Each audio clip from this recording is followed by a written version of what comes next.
The live TV, सच सबसे आगे। Hello दोस्तों, मेरा नाम राशिद जहीर है और आप देख रहे हैं द लाइव टीवी। कल हमने आपको अपडेट किया था कि इजराइल ने युद्धबंदी के होने के बाद मस्जिद अक्सा यानी कि फ़लस्तीन के अंदर जो हमला किया था पढ़ते हुए लोग, नमाज पढ़ते हुए लोगों पर और जो जश्न मना रहे थे मुसलमान उन पर, उसके बारे में हमने आपको अपडेट किया था। दुनिया उसके बारे में क्या सोच रही है, इजराइल ने ये झगड़ा क्यों किया, इस तरह का हमला दोबारा से क्यों किया। क्योंकि इस युद्ध की शुरुआत इस शुक्रवार से पिछले शुक्रवार को तभी हुई थी जब यहाँ पर इजराइल फोर्सेज ने मस्जिद में आके नमाज पढ़ते हुए लोगों पर रबर कोटेड गोलियां चलाई थी और बाकायदा जो है आंसू गैस के गोले छोड़े थे। उसके बाद से ये तनाज़ा यानी कि कन्फ्लिक्ट सामने आया था, लेकिन फिर दोबारा से उसने यही हरकत को अंजाम दिया और वो भी उसके बाद जब यूएनओ के अधिवेशन के बाद ये ऐलान हो चुका था कि युद्ध विराम हो चुका है। फ़लस्तीन के लोग जश्न मनाने लगे। कल भी शुक्रवार था, नमाज के बाद जब वहाँ पर लोग जश्न मना रहे थे, नारेबाजी कर रहे थे और अपने झंडे को बाकायदा बुलंद कर रहे थे, उस बात से आहत होकर इजराइल ने बाकायदा वहां पर दोबारा से हमला कर दिया। ये हमला क्यों किया ये तो हम आपको बाद में बताएंगे, लेकिन अपनी बात को यहां रोककर एक बात बताना चाहते हैं कि पूरी दुनिया ने वो भी मनाजर यानी कि वो भी सीन देखा था जब मस्जिद अक्सा पर पिछले हफ्ते आग लगा दी गई थी बमबारी के जरिए और सारी यहूदी जमात यानी कि ज्यूज ने डांस किया था, जिसको बाकायदा शैतानी डांस दुनिया ने कहा था। जितने भी मुस्लिम मुल्क हैं उसने उसको शैतानी डांस कहा था। यानी कि जब आप मस्जिद अक्सा पर बमबारी के जरिए आग लगा देते हैं, आपको डांस करने का अधिकार है, लेकिन युद्ध विराम होने के बाद, अपने ऊपर जुल्म होने के बाद अगर वो रुक जाए तो फलस्तीनियों को इस बात का भी अधिकार नहीं है कि वो जश्न मना पाए। 300 लोगों की जानें चली गई, जिसके अंदर बार बार पूरी दुनिया की मीडिया ने और ख़ास करके सोशल मीडिया ने बताया कि बच्चों की कितने ज़्यादा हत्याएं हुई, महिलाओं की कितनी ज़्यादा हत्याएं हुई और इनोसेंट लोग कितने मारे गए। उसके अंदर बिल्डिंग कितनी तबाह हुई, आप बार बार हर तरह के सीन देख चुके हैं। लेकिन इजराइल ने यह क्यों किया, ये एक सवाल बनता है और सोचने का मकाम भी है कि इजराइल ऐसा क्यों कर रहा है। देखिए, इसके बारे में हम आपको बताएंगे बाद में, लेकिन उससे पहले हम आपको एक बात ये भी बता देना चाहते हैं कि जो हमास के लीडर हैं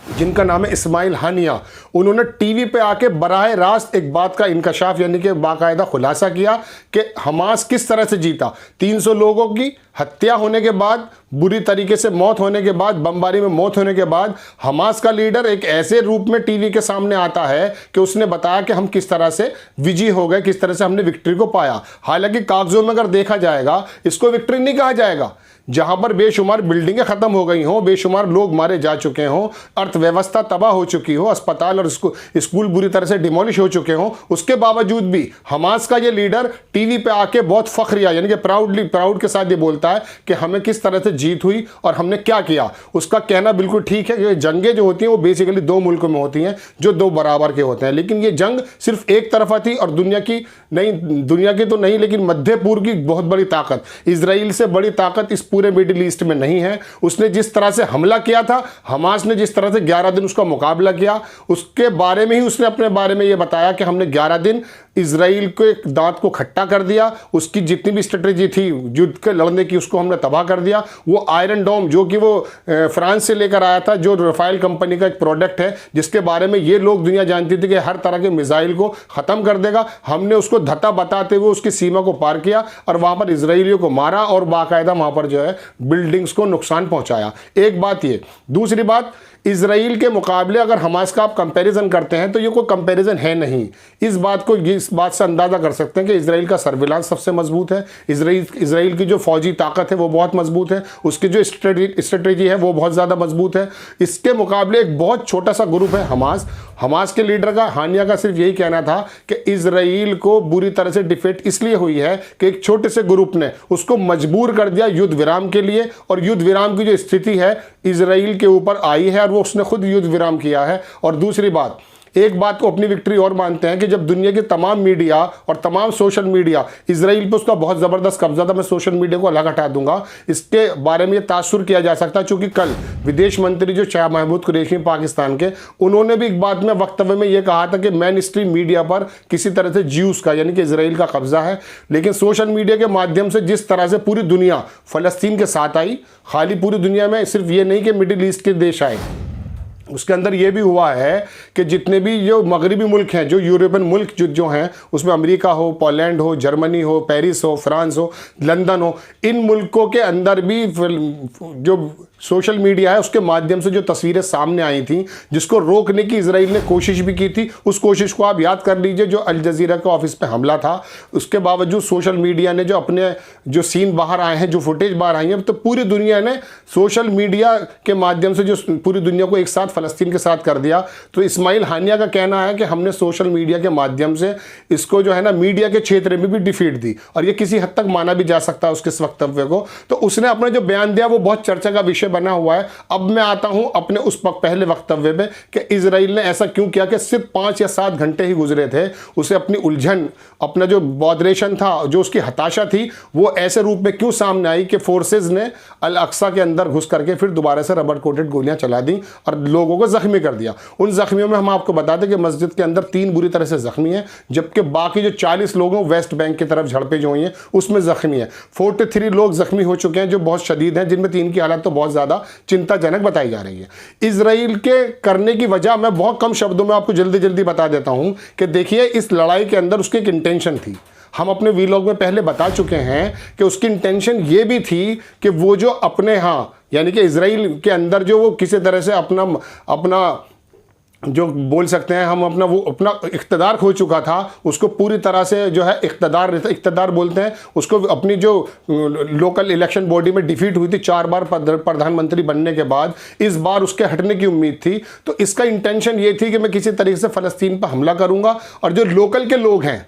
वो मुझे प्रोत्साहन देंगे, मुझे एज ए हीरो मैं दोबारा एंट्री करूंगा और फिर दोबारा मेरी वो बात बन जाएगी। लेकिन इजराइल के इस हमले के बाद जो युद्ध विराम हुआ, उसको जश्न के रूप में जो पूरी दुनिया में एक पर्टिकुलर समुदाय यानी कि मुसलमानों ने जो मनाया, और ख़ास करके फ़लस्तीन और गाज़ा की पट्टी में मनाया, उससे ये तासुर यानी कि उससे ये इंप्रेशन गया कि जैसा कि जीत इजराइल की ना हो करके फ़लस्तीन के लोगों की हुई, हमास की हुई। इस बात से वो इतना हताश हुआ कि उसके सिर्फ समझ में ये बात आई कि मैं दोबारा से इन जश्न मनाते हुए फ़लस्तीनियों पर हमला कर दूंगा, तो शायद दोबारा से मुझे यहूदी यानी कि ज्यूज जमात की वो हिमायत मिल जाएगी जो कि वो खो चुका है। वो अब मैं बता दूं कि वहाँ की लोकसभा जिसको हम कहते हैं, उनकी जो बाकायदा पार्लियामेंट्री सिस्टम है उसके अंदर उसको पूरा तरह से जो है इक़्तिदार हासिल नहीं है। इसी वजह से इसने इस लड़ाई को शुरू किया था, जो जानकारों का कहना है। उसके खिलाफ एक मुकदमा और भी हम आपको कई बार बता चुके हैं, उसके जेल जाने की उम्मीद है। तो 2 बातें मैंने आपको बताई कि इजराइल ने 6-7 घंटे होने के बाद ही ये हमला जो किया है, उसकी हताशा को बिल्कुल साफ नजर आता है।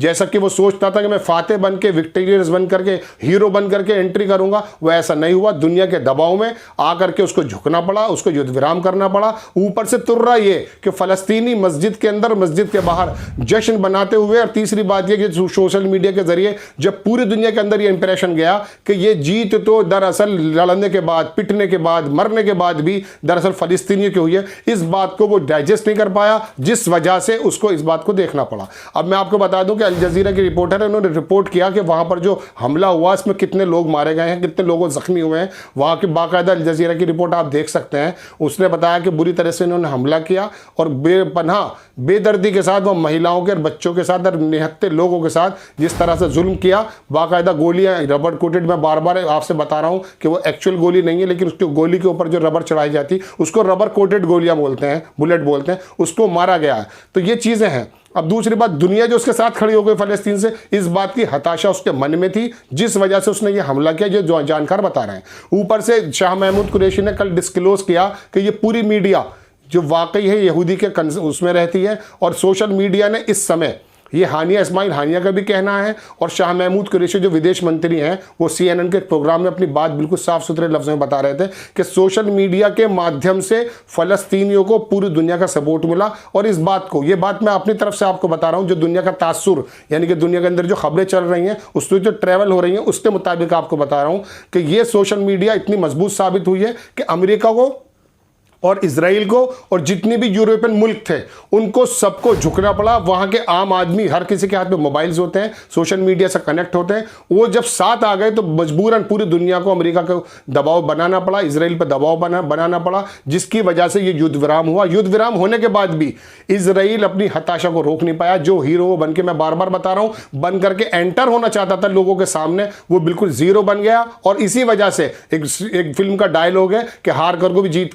के हारने वालों को बाजीगर कहते हैं। बिल्कुल यही बात साबित हुई है फलस्तीनियों के उन लोगों के साथ जिन्होंने अपने परिवार के बच्चे को खोया, बाप को खोया, मां को खोया, बहनों को खोया, बेटे को खोया। उसके बावजूद भी उनका वो स्लोगन आज भी मेरे कानों में याद पड़ता है कि वो कहते हैं कि हम अपने मरने वालों का सोग नहीं मनाते, हम विक्टोरियस है। क्यों है? क्योंकि उन्होंने मस्जिद अक्सा पर दोबारा से वही तसल्लुत, वही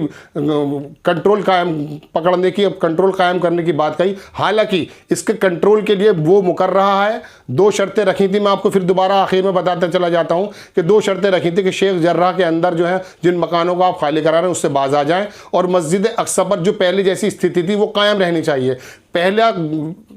पहली शर्त तो उसने यहां तोड़ दी है कि उसने कल मस्जिद अक्सा पर जाके वही हमला किया। और दूसरे मैं सोर्सेस से बता दूं, जब हमारे पास पूरी रिपोर्ट आ जाएगी हम आपको अपडेट कर देंगे कि शेख जर्राह के अंदर भी इजराइल की फोर्सेस आ चुकी हैं और वहां ये भय बना हुआ है कि किसी तरह से वो वहां के मुसलमानों को बाहर निकालकर उस जगह पर कब्जा ना कर लें। चूंकि इजराइल का बाकायदा रिकॉर्ड रहा है कि जब इसने ये 5 बार पहले हमला हो चुका है, 6ठी बार ये इस बार है। जब भी इसने हमला किया है इसने अपने इजराइल के एरिया को एक्सपेंड करते हुए बढ़ाया है और इनको समेट दिया गया। बहरहाल 2 बातें बहुत खबर मैंने आपको बता दी कि इजराइल ने किस वजह से यह हमला किया, और दूसरी बात हमास का लीडर ने टीवी पे आकर के जिस तरह का बयान दिया है वो बिल्कुल दिखाई दे रहा है कि इस समय इजराइल की हार है और हमास की जीत है।